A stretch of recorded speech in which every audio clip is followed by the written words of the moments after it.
Angela Rayner joins me now from that conference in Liverpool. Morning to you. Just wanted to get your thoughts on the fact that wages are now outstripping inflation for the first time since the start of the cost of living crisis. These new figures from the ONS, does this show that the Conservative government's working? Well, we've had 13 years of economic failure by the Conservatives, and people can see that their cost of living has increased and there hasn't been the wage rises across the whole of the sector. Most people are still finding it incredibly difficult because their everyday bills that they can't avoid have gone up and their wages haven't kept up with that. Some areas specifically have done well, like the finance sector, but in areas like the area that I used to work in the care sector, they haven't fared so well. So we've got to, part of my speech today is about how we can have that strengthened trade unions to work collectively in partnership with employers to make sure that everybody can get a decent wage and a secure job. Yeah, your speech today, you're talking about strengthening workers' rights and unions' rights, mass collective bargaining, a right to ignore bosses at the weekends. Some might say it sounds like Labour's going right back to the 1970s.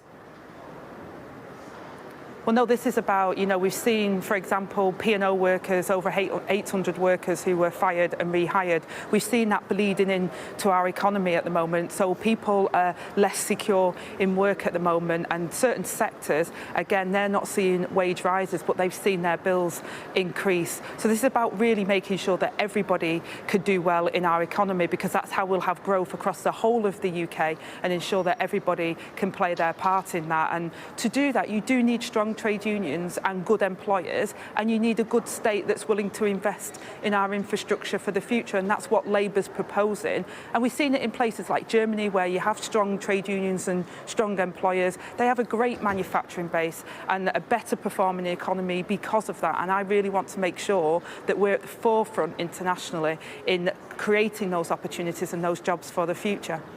But in terms of repealing anti-union legislation, I mean, given that we've had strikes in the last few years from teachers, doctors, train drivers, nurses, public sector workers, do you really think making it even easier to strike is a vote winner for the many, many people who've been inconvenienced by these strikes?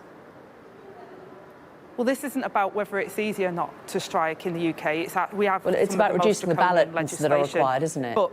But the problem, I'm getting to that, the problem that we've got at the moment is we've got a government that isn't working with the trade unions to end this industrial dispute. We've had nurses take industrial action for the first time ever. You don't see consultants and doctors on strike very often. This is a real crisis that has been delivered because we've had 13 years of economic and disaster from the Conservatives, and we've now got to deal with this problem because we've got vacancies, we've got an NHS that is on its knees, and the government have got no plan, whether that's an industrial strategy, whether that's the employment bill that they promised to protect workers in the workplace, or whether that's to do with our NHS. They've broken every aspect of our public services and life within Britain at the moment. We need a government that has a plan to get us in productivity again, to get growth in the economy so we can invest in our public services.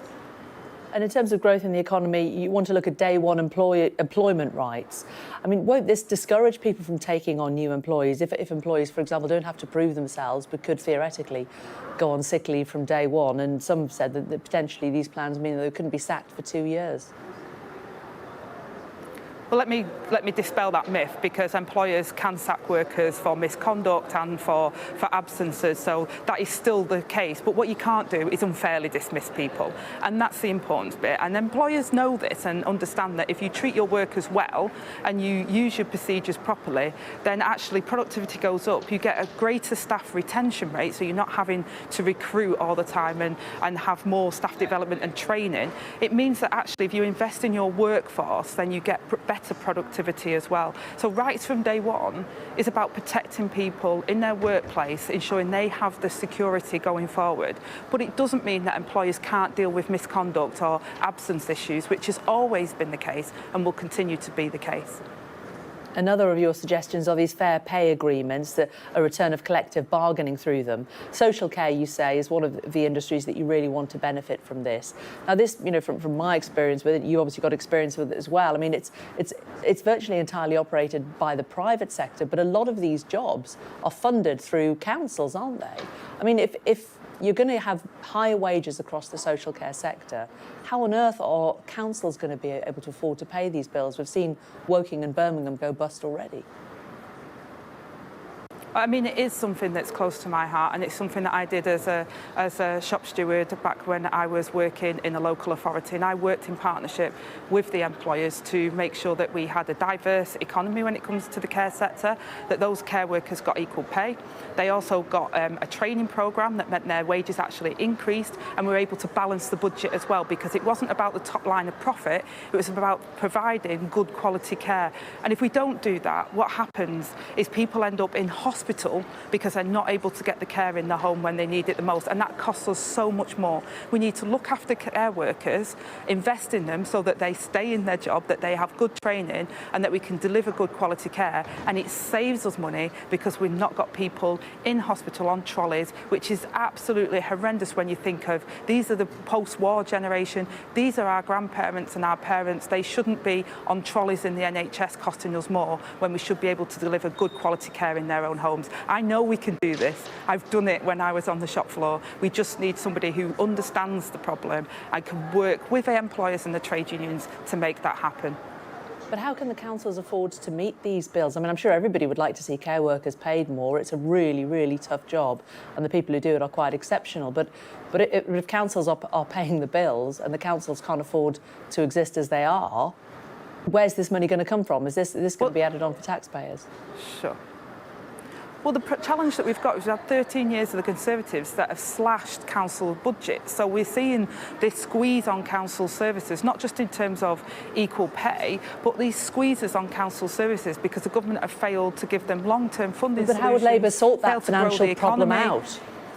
Yeah, I get that. Because we will give them a long-term strategy where they can work to help with business costs, so that we can raise the money that councils can have, give them a long-term funding solution, and also things like I just said in terms of the care sector, delivering that in a way that councils want to can actually save us money. But at the moment we've got a fragmented system, we've got vacancies in the area in care, so it costs councils more money because they haven't been able to invest in the workplace and in the workforce. So even with the NHS, we've got massive vacancies at the moment. So we've got add-on costs because we're having to pay for additional agency costs, or having to pay for people to get care at the most acute stage instead of delivering it when they needed it the most. And that will save us money. So it's not always about just pumping more money in. It's about having a longer-term sustainable goal, and about making sure that the money's spent in the right places, and empowering local councils and local areas, as we've set out in our devolution plans, to really